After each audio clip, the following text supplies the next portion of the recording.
seni. Hoş gelmişsin bizim Hoş gruba. geldin. Tak, bakın kızlar. Bakın ne tersiz. Настроение necədir? Yaxşıdır. Aybəniz müsalə, cabaşı bax. Səsin çıxmır da, geçəysən. Geçəysən. Allah mübarek. Bizim tek şeylerden okşuyor. Ay, az bir, mən... Bizim tek şeyleyecek. Yaxşı, Aynur ev yox. Aybəniz hara getdi? Aybəniz. Aybəniz eşitmir. Aybəniz kalması da oldu.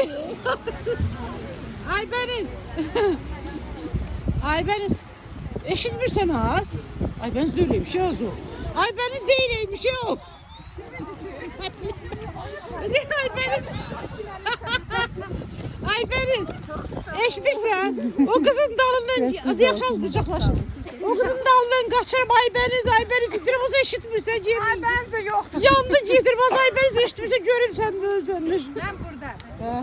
Şabakan bir tane kayışın bizi bir yerde çek de çek. Çekirim. Bunu yere hayat. Ha.